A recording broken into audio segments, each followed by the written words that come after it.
ত্রিপুরায় বাল্যবিবাহ এবং নেশামুক্ত সমাজ গঠনে অভিনব উদ্যোগ সাংবাদিকদের সংগঠন জার্নালিস্ট অ্যাসোসিয়েশন অব ত্রিপুরার।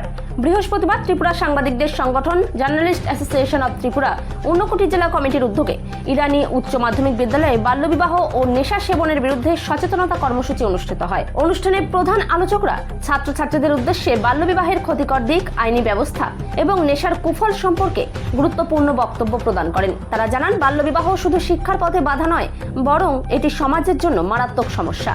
নেশা সেবন তরুণ প্রজন্মকে বিপদগামী করে, তাই সকলকে এর বিরুদ্ধে সচেতন হতে হবে। আজকের এই কর্মসূচিতে উপস্থিত ছিলেন journalist association of Tripura Unakoti জেলা কমিটির ইনচার্জ ও ত্রিপুরা কমিটির সদস্য আব্দুল শামীম, জেলা কমিটির সভাপতি নাইম উদ্দিন, সাধারণ সম্পাদক জাকির হোসেন খান, কোষাধ্যক্ষ আব্দুর রহিম সহ সংগঠনের অন্যান্য নেতৃবৃন্দ। এছাড়াও উপস্থিত ছিলেন স্কুলের প্রধান শিক্ষক, শিক্ষিকা এবং শিশু সুরক্ষা ও অধিকার কমিশনের সদস্যরা। এই কর্মসূচির মূল লক্ষ্য ছিল শিক্ষার্থীদের মধ্যে সচেতনতা তৈরি করা এবং বাল্যবিবাহ ও নেশামুক্ত সমাজ গঠনের বার্তা পৌঁছে দেওয়া। জার্নালিস্ট অ্যাসোসিয়েশনের অব ত্রিপুরা সংগঠনের অভিনব এই উদ্যোগকে ধন্যবাদ জানিয়েছেন ত্রিপুরা, পশ্চিমবঙ্গ, অসম, নাগাল্যান্ড সহ ভারতবর্ষের সকল সাংবাদিকরা।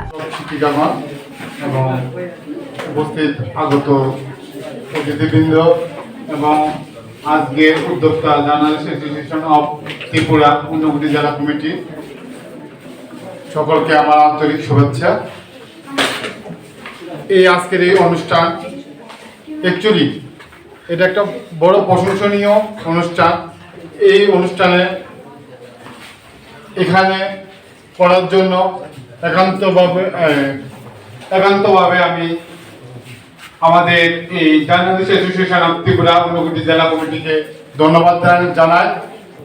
তারা আমাদের এই স্কুলটাকে বেছে নিয়েছে এই একটা অ্যাওয়ারনেস প্রোগ্রামের জন্য। সেটা সত্যি প্রশংসনীয় একটা অনুষ্ঠান এবং এতক্ষণ ধরে আমরা যে ইনফরমেশনগুলি পেলাম সত্যি এটা গুরুত্বপূর্ণ।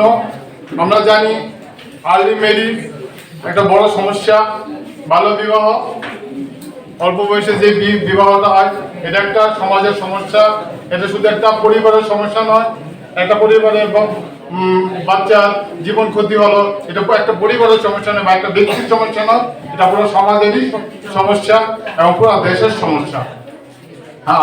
আর বলবো যে এটার সাথে আরেকটা সমস্যা এসে যায়, সেটা হচ্ছে গিয়া আর্লি এজ প্রেগনেন্সি। তার সাথে সাথে এটা এসে যায় এই প্রবলেম একটার সাথে একটা জড়িত। তাই আমাদের এই প্রবলেম থেকে আমরা কিভাবে উঠে দাঁড়াবো এটার জন্য এই প্রোগ্রাম তোমাদেরকে নিয়ে এই প্রোগ্রামটা। তা আমরা খুব খুশি যে আমাদের এই বিদ্যালয়টাকে এই ধরনের প্রোগ্রামের জন্য বেছে নেওয়া হয়েছে। আর এর সাথে আরেকটা প্রবলেম, সেটা যে ড্রাগ। তো এই যে নেশা, আমরা চাই নেশামুক্ত ভারত, একটা অভিযান আছে আমাদের স্কুল, আমাদের বিদ্যালয়ে এই ধরনের এইটা নিয়ে একটা প্রোগ্রাম হচ্ছে ইরানি। তো এই বিষয়গুলা খুব জ্বলন্ত বিষয়, যেটা বিরাট একটা সমস্যা আমাদের সমাজে। এই বিষয়গুলি নিয়ে আলাপ আলোচনা করা, যতই ডিসকাস করি সেটাই কম হয়, ঠিক আছে?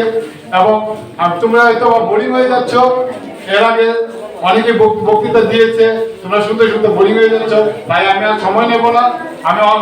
আমি ধন্যবাদ জানাই তাদেরকে, আর ধন্যবাদ জানাই যে আমাদেরকে এই মূল্যবান বিষয়গুলি যে আমাদের সাথে শেয়ার করেছেন এবং আমরা অবগত হয়েছি এই বিষয়গুলি, ঠিক আছে?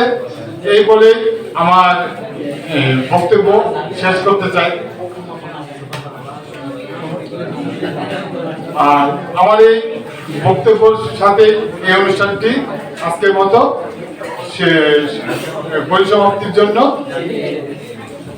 পরিসমাপ্তি করলাম, ঠিক আছে? Very good. আর কি দাও? পানবাহার। আমি যদি সবার দাঁত চেক করি না, আমি পুরো বুঝার মধ্যে পানবাহার খাই যাবে। আর কি দাও? কো সিগারেট আর মদ আর আর কি তা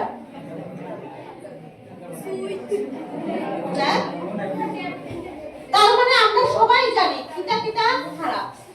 তোমরা হয়তো জানো না, আমরা পূজাতে আমি হয়তো এখানে সব আল্লাহ মানে মুসলমান বিভিন্ন সময় এরকম 18-র নিচে বিভিন্ন কিছু ঘটে গেছে, রেপ হয়েছে, ধর্ষণ হয়েছে, পক্সো কেস হয়েছে, তারপর পড়াশোনাও শেষ, সামাজিক মান সম্মানও শেষ, যে প্রেমিকের সাথে হাত ধরে গিয়েছিলাম সেও জেলে, মানে সবকিছু দুলিশাত হয়ে গিয়েছি।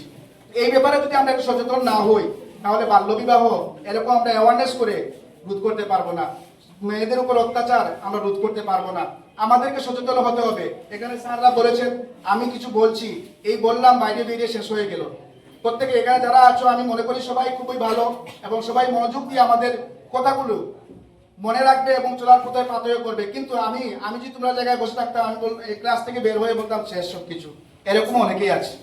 যদি আমরা শুধু বক বক করলাম, তোমরা শুনলে, বেরিয়ে এটা কাজে না লাগাও। এখানে অনেকেই আছে, দিদিমণি বলেছিলেন ডাক্তার হবে, পুলিশ অফিসার হবে।